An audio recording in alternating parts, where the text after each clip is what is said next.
Hello student, science study care YouTube channel में आप सबका स्वागत है। मैं आज आपके लिए लेके आया हूँ 12वीं क्लास की पॉलिटिकल साइंस स्वतंत्र भारत की राजनीति, भारतीय राजनीति नए बदलाव, अध्याय 9 और इसका अंक बार है 5। इसमें 5 मुख्य बिंदु हैं। 1990 के दशक का गठबंधन का युग, अन्य पिछड़े वर्ग का उदय, सांप्रदायिकता, धर्मनिरपेक्षता और लोकतंत्र, एक नई सहमति का उदय। आज हम इन दो टॉपिक्स पर चर्चा करेंगे। 1990 का दशक और गठबंधन का युग। 1990 के दशक में देखो क्या होता है। 1990 के दशक में देखो 31 अक्टूबर 1984 को आईजी की हत्या हो जाती है। इंदिरा गांधी की हत्या हो जाती है। ये पूर्व के अध्याय में हमने पढ़ लिया कि किस कारण से हुई थी। जैसे वो अमृतसर का स्वर्ण मंदिर है, उसके अंदर उग्रवादी घुस गए थे और उनको निकालने के लिए ऑपरेशन ब्लू स्टार चलाया था, जिससे उग्रवादियों को तो खदेड़ दिया वहां से, लेकिन जो स्वर्ण मंदिर है उसका कुछ भाग क्षतिग्रस्त हो गया था, जिससे नाराज होकर उसी के सिख अंगरक्षकों ने उसकी हत्या कर दी 31 अक्टूबर 1984 को। अब जैसे ही हत्या हो गई तो पीएम का पद वहां पर क्या हो गया, खाली हो गया। पीएम का पद खाली हो गया, यानी 1984 में आम चुनाव हुए। 1984 के जो आम चुनाव हुए उसमें कांग्रेस को भारी बहुमत मिला यानी अब तक का सबसे ज्यादा सीटें 1984 में मिली, 415 सीटें मिली। ये एक तरीके से सहानुभूति के वोट थे कि आईजी की हत्या हो गई, उनके बेटे थे वो चुनाव मैदान में थे, राजीव गांधी, तो उनको सहानुभूति के वोट मिले और 415 सीटें अब तक के इतिहास की सबसे ज्यादा सीटें मिली। अगर पहले की बात, आम चुनाव की बात करें तो प्रथम आम चुनाव में 364, दूसरे में 371, तीसरे में 361, ऐसे ही यानी 300 प्लस का आंकड़ा ही पार किया है। जबकि 1984 में 415 सीटें मिली। ये क्वेश्चन इंपॉर्टेंट है एक नंबर वाले में कि 1984 के आम चुनाव में कांग्रेस पार्टी को कितनी सीटें मिली, तो 415। या यूं कह सकते हैं कि अब तक के आम चुनाव में सबसे ज्यादा सीटें कौन से चुनाव में मिली, तो 1984 के आम चुनाव में मिली। कितनी मिली, तो 415 मिली। अब देखो 415 सीट मिल गई, पीएम कौन बन गया, राजीव गांधी। कौन बन गया, राजीव गांधी पीएम बन गया। राजीव गांधी पीएम बन गया। और बाद में क्या होता है, 1989 में कांग्रेस प्रणाली क्या हो जाती है, खत्म। कांग्रेस प्रणाली क्या है कि देखो अपन 77 को छोड़कर 1984 तक देखें तो केवल और केवल किसकी सरकार बन रही थी केंद्र में, कांग्रेस की सरकार बन रही थी। यानी यही जो सिस्टम था कांग्रेस की सरकार बनने का, वही क्या कहलाता था, कांग्रेस प्रणाली। 1989 में क्या होता है, कांग्रेस प्रणाली खत्म हो जाती है। कांग्रेस को केवल 197 सीटें मिलती हैं, 197 सीटें मिलती हैं और वो सरकार भी नहीं बना पाता है 197 से, इसलिए उसको गठबंधन करना पड़ता है। और 1989 से ही एक नए युग की शुरुआत हो जाती है, गठबंधन का युग। यानी गठबंधन की सरकार बनती है। गठबंधन दो मुख्य पार्टियां थी, एक कांग्रेस और एक बीजेपी। तो कांग्रेस के गठबंधन को यूपीए, यूनाइटेड प्रोग्रेसिव अलायंस या संयुक्त प्रगतिशील गठबंधन, संयुक्त प्रगतिशील गठबंधन, प्रगतिशील गठबंधन, गठबंधन।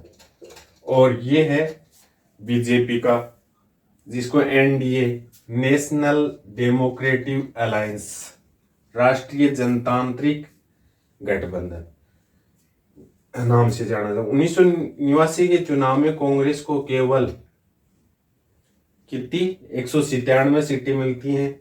इसी बीच ये मुद्दे भी छाए रहते हैं। मंडल मुद्दा एक मंडल आयोग का गठन किया था। विंदेश्वरी प्रसाद के नेतृत्व में एक आयोग का गठन हुआ और उसने ये अध्ययन किया कि ओबीसी की देश में क्या स्थिति है। उसके आधार पर नौकरियों में 27% आरक्षण की सिफारिश मंडल आयोग ने की थी। मंडल मुद्दा नई आर्थिक नीति लागू करना।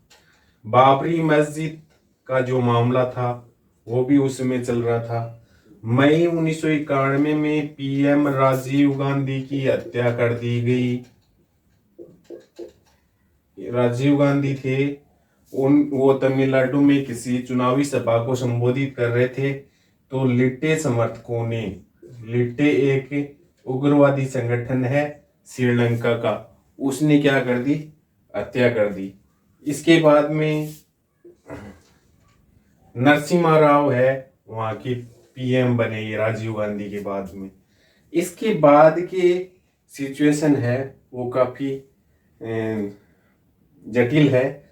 मतलब स्थायी शासन व्यवस्था लागू नहीं हुई। 12 महीने 2 साल 3 साल ऐसे मुख्यमंत्री बदलते रहे। यानी ये गठबंधन का युग शुरू हो जाता है। गठबंधन का युग कब शुरू हुआ? 1989 से शुरू हुआ। 1989 से शुरू हो गया गठबंधन का युग। इस समय कांग्रेस को 197 सीटें मिली। उस समय एक नया गठबंधन उभर कर सामने आया, राष्ट्रीय मोर्चा।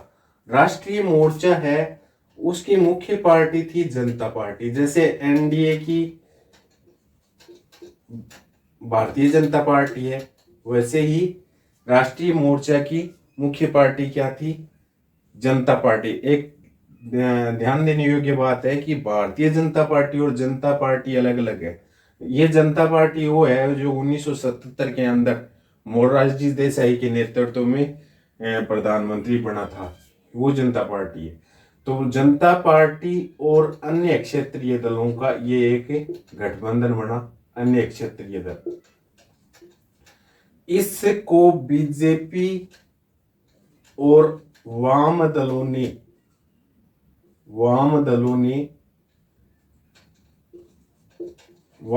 ने बाहर से समर्थन दिया, कांग्रेस को बाहर कर दिया। ऐसे ही इसके बाद में संयुक्त मोर्चा बना, वो उसके अंदर बीजेपी को बाहर किया गया। जनता पार्टी तो उसका वो मुख्य राजनीतिक पार्टी थी और अन्य क्षेत्रीय दल, उसमें यहां बीजेपी की जगह कौन था? कांग्रेस था। संयुक्त मोर्चे की बात कर रहे हैं अपन। और वाम दलों ने सहयोग किया, वहां पर बीजेपी को बाहर कर दिया, यहाँ कांग्रेस को बाहर किया गया। राष्ट्रीय मोर्चे में कांग्रेस को बाहर कर दिया। अन्य क्षेत्रीय दलों से मतलब आप समझते होंगे, जैसे अपन कश्मीर की बात कर रहे थे, national conference, people democratic party. Jharkhand की बात करते हैं, झारखंड मुक्ति मोर्चा है। डीएमके केरल की बात करते हैं तो डीएमके है। आम आदमी पार्टी, ये जो हैं ये क्षेत्रीय पार्टियां हैं, है ना।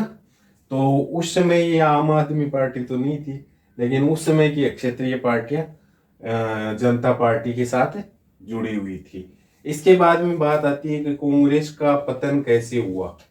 तो कांग्रेस के पतन के कुछ कारण हैं। उसमें एक तो यह है कि दलीय व्यवस्था का दबदबा खत्म हो गया। यानी एक जो दल का जो दबदबा था वो व्यवस्था खत्म हो गई और बहुत सारे दल उभर कर सामने आए और प्रत्येक जो छोटे दल थे उनकी भूमिकाएं भी सरकार के अंदर बढ़ गई। बहुदलीय शासन प्रणाली लागू हो गई।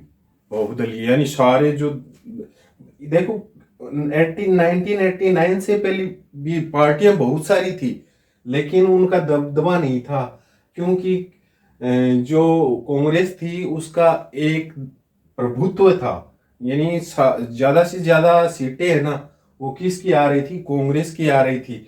तो वो जो छोटे दल थे, क्षेत्रीय पार्टियां थी, उनका कोई प्रभुत्व नहीं था। लेकिन 1989 में जो क्षेत्रीय दल थे उनका प्रभुत्व बढ़ा और बहुदलीय शासन व्यवस्था लागू हो गई। 1989 में गठबंधन की राजनीति शुरू हुई और क्षेत्रीय पार्टियों ने गठबंधन में अपनी महत्वपूर्ण भूमिका निभाई। ये अपन दो ही बिंदु इसमें करेंगे, 1990 का दशक और गठबंधन का युग। इसके बाद के जो बिंदु हैं वो अन्य पिछड़े वर्ग का उद्देश्य, जिसमें मंडल आयोग आ जाएगा, है ना, सांप्रदायिकता और धर्मनिरपेक्षता और लोकतंत्र, एक नई सहमति का उद्देश्य, ये अगले अध्याय में हो जाएगा। धन्यवाद।